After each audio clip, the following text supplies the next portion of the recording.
2024년 1월 10일 새벽입니다. 하나님의 말씀은 신명기 4장 32절에서 43절입니다. 봉독은 40절까지 하겠습니다. 내가 있기 전 하나님이 사람을 세상에 창조하신 날부터 지금까지 지나간 날을 상고하여 보라. 하늘 이 끝에서 저 끝까지 이런 큰 일이 있었느냐? 이런 일을 들은 적이 있었느냐? 어떤 국민이 불 가운데에서 말씀하시는 하나님의 음성을 너처럼 듣고 생존하였느냐? 어떤 신이 와서 시험과 이적과 기사와 전쟁과 강한 손과 편 팔과 크게 두려운 일로 한 민족을 다른 민족에게서 인도하여 낸 일이 있느냐?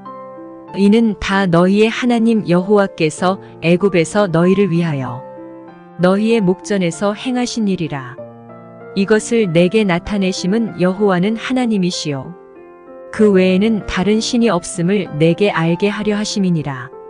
여호와께서 너를 교훈하시려고 하늘에서부터 그의 음성을 내게 듣게 하시며 땅에서는 그의 큰 불을 내게 보이시고 내가 불 가운데서 나오는 그의 말씀을 듣게 하셨느니라.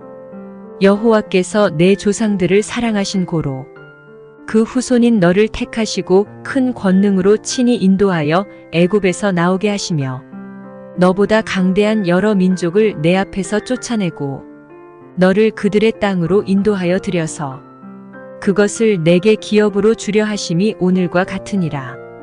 그런즉 너는 오늘 위로 하늘에나 아래로 땅에 오직 여호와는 하나님이시요 다른 신이 없는 줄을 알아 명심하고 오늘 내가 내게 명령하는 여호와의 규례와 명령을 지키라. 너와 내 후손이 복을 받아 내 하나님 여호와께서 내게 주시는 땅에서 한없이 오래 살리라. 하나님 말씀을 증거하겠습니다. 하나님은 이스라엘 백성들에게 광야의 길을 걷게 하면서 그들에게 숱한 기적과 이적, 능력을 행했죠. 근데 이것을 행한 이 목적, 이유가 이렇게 뭐라고 나옵니까? 이런 기적들을 통해서 나만이 오직 여호와이고 신이다, 참 신이다라고 하는 사실을 잊지 말라고 하는 거죠. 그래서 니들이 가나안 땅에 들어가게 되면 절대 흔들리지 말고 특별히 우상 숭배하지 말아라. 그리고 오직 너희에게 기적을 행하고 살뜰히 보살펴준 살아계신 하나님만 섬기라고 하는 거죠. 그 기적의 목적은 기적 자체에 있지 않다는 것입니다. 그 목적은 오직 여호와만 하나님이심을 알리고자 하는 그런 목적이 있다라고 하는 거죠. 이 복음서를 이렇게 보게 되면 예수님이 행하신 그 이적에 대한 그 이유가 나오죠. 목적이 나옵니다. 왜 표적과 이적을 행하셨는가? 요한복음 20장의 30절에 보게 되면 이런 구절이 나옵니다. 예수께서 제자들 앞에서 이 책에 기록되지 아니한 다른 표적도 많이 행하셨으나 오직 이것을 기록함은, 여기서 이것은 표적들이겠죠. 이 표적들을 기록함은 너희로 예수께서 하나님의 아들 그리스도이심을 믿게 하려 하며 또 너희로 믿고 그 이름을 힘입어 생명을 얻게 하려 함이니라. 그러니까 예수께서 이렇게 표적을 행하신 이유가 뭐냐면 예수님이 그리스도이시니까 그걸 알려주기 위해서였다라고 하는 거죠. 그러니까 기적이 향하는 그 목적지, 가리키는 것은 바로 예수 그리스도였다라고 하는 것입니다. 근데 사람들이 기적에만 그 관심이 거기에만 멈췄다라고 하는 거죠. 그래서 오병이어 때 보십시오. 사람들이 예수님의 그 기적을 경험하고 배가 채워지지 않습니까? 그래서 주님을 따라다닙니다. 근데 그런 군중들을 보면서 주님은 기뻐하지 않습니다. 오히려 그들을 향해서 일침을 가하죠. 너희들이 나를 따르는 것은 떡을 먹고 배가 부른 까닭이다. 정확한 지적이죠. 그러니까 너희들의 관심도는 너희 육신을 배부르게 할 그 떡에만 머물러 있다고 하는 것입니다. 자신의 영혼을 구원할 주님, 그리고 평생 따라야 될 그 믿음과 신앙에는 관심도 없다고 하는 거죠. 어떤 사람이 죽기 전인데 지옥 관광을 갔다라고 합니다. 이야기니까 그릴 수 있다 치고 이렇게 드리면 되겠습니다. 근데 지옥에 가보니까 사람들이 전부 잔디밭에서 일광욕을 즐기면서 온갖 풍성한 과일들이 있는데 그것을 사람들과 담소를 나누면서 먹고 있더라라고 하는 거죠. 그래서 그 사람이 이제 그것에 피를 꽂힌 것입니다. 야, 지옥이 좋네, 살만한 곳이네. 나도 이곳에 와서 저 사람들처럼 과일도 이렇게 풍성하게 먹고 또 담소도 이렇게 나누고 또 일광욕도 즐기면서 이렇게 살아야 되겠다. 그래서 이 사람이 이제 죽어가지고 지옥에 갔다고 합니다. 갈 때 이 마음속에 온갖 기대감이 넘쳤겠죠. 그래서 사람들이 이 과일을 먹고 담소를 나누던 그 잔디밭으로 빨리 막 뛰어간 거예요. 근데 가보니까 아무도 없는 거죠. 그래서 이렇게 물어보니까 그 관리인한테 물어보니까 잔디밭 옆에 홍해 바다같이 엄청나게 큰 똥통이 있었거든요. 이게 모든 사람들이 전부 다 그곳에 들어갔다라고 하는 거예요. 알고 보니까 잠수 이렇게 1000년 하면 5분 쉰다라고 하는 거죠. 그 5분 쉴 때 본 것입니다. 그러니까 이 사람은요, 이게 잔디밭 옆에 엄청나게 큰 이게 똥통이 있었는데 그 과일 먹는 것, 그거에 정신을 빼앗기느라고 그것을 놓친 것입니다. 그 과일 때문에 그 전체를 못 본 거죠. 그래서 안절부절하고 있는데 그 관리인이 뭐라고 하냐면 너도 똥통에 1000년 잠수 그랬다는 거죠. 여러분 홍해를 건너는 것 이거 대단한 기적이거든요. 근데 이게 끝이 아니었죠. 이것은 가나안을 향해 나아가는 그 시작에 불과했습니다. 요단을 건너는 것까지 가야 되죠. 그래야 가나안에 들어갈 수 있잖아요. 근데 사람들은 그 홍해의 기적에 취해 있다니까요. 궁극적인 목적은 가나안에 들어가는 건데 자꾸만 여기가 좋사오니 그래요. 홍해가 이 가나안을 막고 있다라고 하는 것입니다. 회 먹으러 가는 사람들이 스키다시 먹고 이것을 취해가지고 뭐 맛있으니까 더 주세요 그래요. 더 주세요. 전체를 생각하면서 먹어야지 그 메인 요리가 나올 때 맛있게 먹을 수가 있는데 스키다시 이렇게 목숨을 거는 그런 사람들이 있다라고 하는 거죠. 그렇게 배 터지게 먹고 나서 메인이 나오면 이건 저주입니다. 저주. 진짜 비싸고 맛있게 먹어야 될 그 메인 요리인데 손도 못 댄다니까요. 배가 불러가지고 먹지도 못해요. 이스라엘 백성들이 40년 동안 주님이 데리고 다니면서 숱한 기적들을 정말 많이 일으켰는데 그것의 목적이 뭡니까? 그렇죠? 하나님만이 주님이시고 하나님만이 왕이시고 하나님만이 참 신이다. 그러니까 우상 숭배에 빠지지 말고 하나님만 섬기고 아름다운 신앙 공동체를 만들어야 된다고 하는 거죠. 그런데 이런 것들을 다 잃어버리고 그냥 그 기적 자체에 함몰돼 가지고 그것만 바라고 그것만 추구하는 이스라엘 백성들이 되었다고 하는 것입니다. 여러분이 교회의 목적이 무엇입니까? 그렇죠? 교회의 목적은 다른 게 아닙니다. 그냥 예수 그리스도입니다. 예수 그리스도. 그리스도의 아름다운 이 공동체를 만들어가는 거잖아요. 세련된 건물 짓는 것 아닙니다. 많은 교회 지도자들이 성전 짓는다고 거짓말로 교회 건축을 강요합니다. 여러분 건물은요 성전이 절대 아니에요. 그래서 정확하게 말하게 되면 성전 짓는다라고 하면 안 돼요. 건물 짓는 거지. 조금 더 양보하면 그 예배당 짓는 것입니다. 성전은 뭡니까? 너희가 하나님의 성전인 것과 하나님의 성령이 너희 안에 거하시는 것을 알지 못하느냐. 그래요. 우리 자신이요 자신. 믿는 자들의 모임. 그 자체가 성전이다라고 하는 것입니다.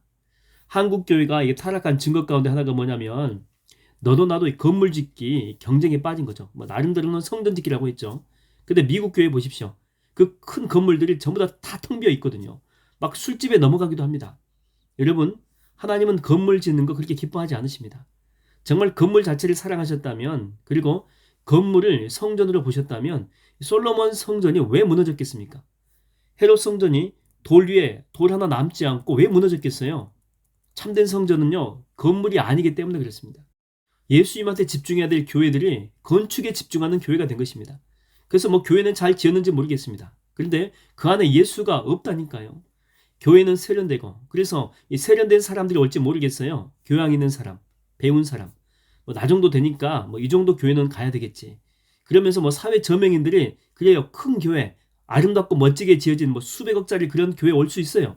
근데 교회는요 영적인 생명력이 없다니까요. 그 안에 예수가 없어요. 성령의 영이 없어요. 하나님의 임재가 없어요. 에스겔서에도 보십시오. 하나님의 영이 떠나버리잖아요. 영은요 교회의 생명이거든요. 영이 떠나버리니까 그 교회가 뭐가 됩니까? 시체가 돼요. 시체가. 아무리 자기들끼리 좋다라고 모임하고 웃고 떠들어도 그것은 죽은 시체만이 가득한 공동묘지일 뿐이다라고 하는 것입니다. 제가 예전에 처음으로 이렇게 기도원 강사로 초빙을 받아가지고 모 기도원에서 집회를 인도하고 이렇게 마지막 날이 돼가지고 이제 안수기도를 하는데 그것은 뭐 웬일인지 몰라도 귀신 들린 사람들이 그렇게 많이 있어요. 그래서 이제 제가 이제 안수하기 전에 마음에 다짐을 한 거죠. 세게 나가야 되겠다. 이것들이 내가 약하게 하면 저를 가볍게 볼 수가 있어가지고 목이 뭐 떨어져 나갈 것처럼 막 악을 엄청 질러야 되겠다. 이렇게 각오를 하고 이제 그들에게 나가서 이제 안수를 하기 시작하는데 한참을 그렇게 하는데 문제는 뭐냐면 그곳에 모인 사람들이 한 150명 정도 이렇게 되었는데 그렇게 세게 안수하다 보니까 20명 하니까 제 체력과 기력이 전부 다 바닥이 난 것입니다. 목소리도 잘 안 나와요. 그래서 그렇게 땀을 뻘뻘 흘리고 있으니까 기도원 원장님이 오셔가지고 귀에 대고 이렇게 이야기를 해줘요. 목사님, 천천히 해도 귀신 나갑니다. 왜 목사님이 귀신 쫓아내려고 하세요? 악질 나고 귀신 안 나갑니다. 주님이 하시도록 하세요. 그래요. 주님이 하시도록 하세요. 그때 그 순간 깨달음이 왔습니다. 아, 내가 하나님의 임재를 맡고 있구나. 선무당에 사람 잡는다고. 이게 영적인 전쟁인데 내 힘으로, 내 악으로 지금 이 사역을 하려고 했구나. 이 모든 사역의 주인공은 하나님이잖아요. 하나님인데 내가 주인공이 되려고 했구나. 이게 인간적인 사역이거든요. 이것처럼 비참한 게 어디 있겠습니까?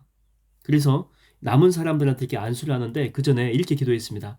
성령 하나님, 이 사역은 하나님이 주인 되시는 사역입니다. 주님이 친히 임재하여 주옵소서. 자, 그런 후에 이제 악지르지 않고 잔잔한 목소리로 귀신아 나가라 그랬어요. 정말 잔잔한 목소리로. 하나님이 지금 이곳에 함께 하신다. 그런데 이렇게 작게 이야기하고 난 다음에 제가 또 믿음이 없었는지 속으로 또 이런 생각을 했어요. 야, 이렇게 좀 작게 해서 귀신이 나갈까? 조금 더 세게 해야 되는 거 아니야? 이런 의심의 마음을 가지고 했다라고 하는 거죠. 근데 제가 더 깜짝 놀랐습니다. 성령께서 더 강하게 역사하신 거죠. 막 악질고 막 은사가 임하게 되고 정말 성령의 은혜가 임하는 게 막 눈에 보일 정도로 크게 역사하신 거죠. 제가 막 목이 터져라고 악쓰고 안수한 사람은 멀쩡해요. 근데 목소리를 줄이고 귀에 대고 살짝 이야기한 것뿐인데 성령의 역사가 강력하게 임재하게 된 것이죠. 나중에는요, 그 원장님이 오셨는데 뭐 저희 어머니 같은 그렇게 연세가 있는 분이셨습니다. 근데 자기를 안수해 달라고 해요. 그래서 제가 거절을 했죠. 어떻게 제가 원장님한테 안수를 합니까? 그랬더니 원장님께서 하나님의 임재가 있어서 부탁하는 거요.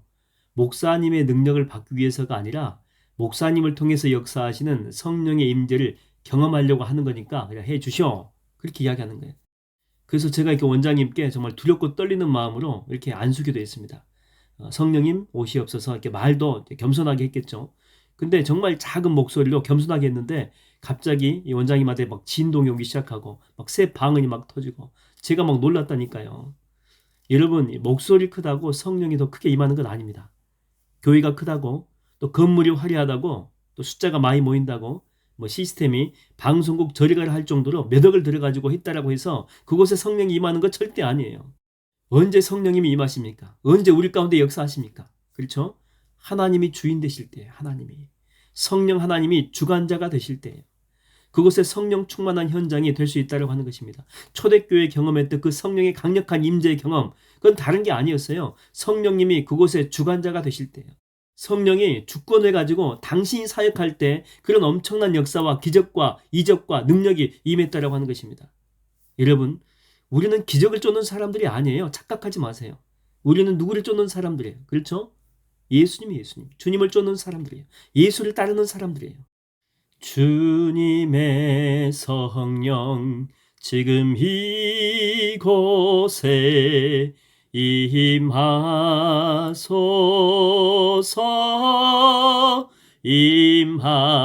임하소서 할렐루야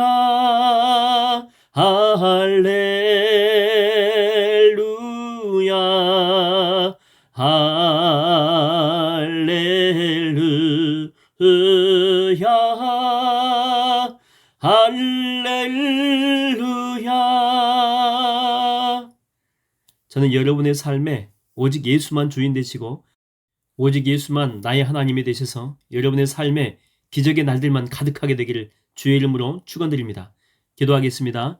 하나님 아버지, 정말 기적이 가리키는 것은 주님이셨습니다.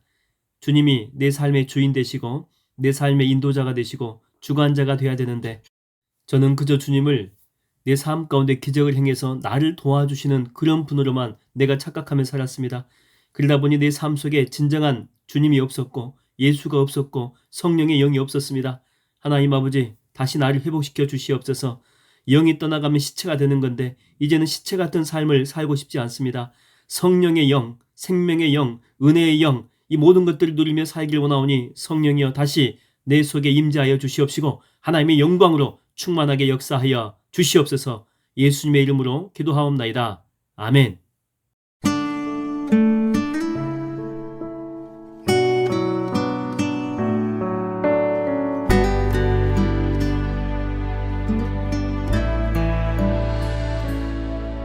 내가 주인 삼은 모든 것 내려놓고 내 주 되신 주 앞에 나가 내가 사랑했던 모든 것 내려놓고 주님만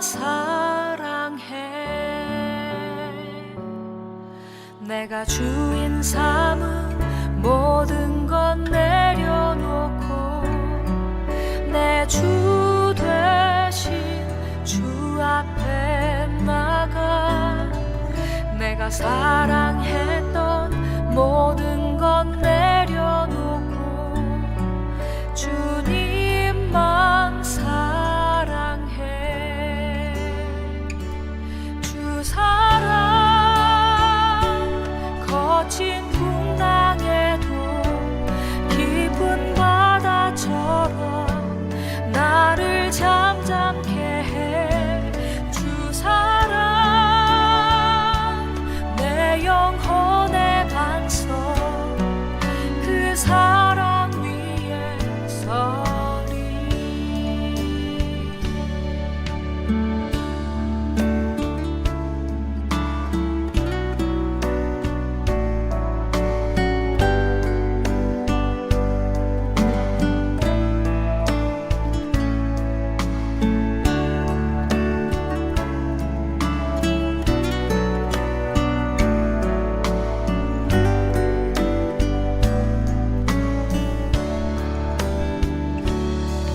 내가 주인 삼은 모든 건 내려놓고 내 주 되신 주 앞에 나가 내가 사랑했던 모든 건 내려놓고 주님만 사랑해. 내가 주인 삼은 모든 건 내려놓고 내 주 되신 주 앞에 나가 내가 사랑했던 모든 건 내려놓고 주님만 사랑해. 주 사랑 거친 풍랑에도 깊은 바다처럼 나를 잠잠케 해. 주 사랑 내 영혼의 반석 그 사랑 위에 서리. 주 사랑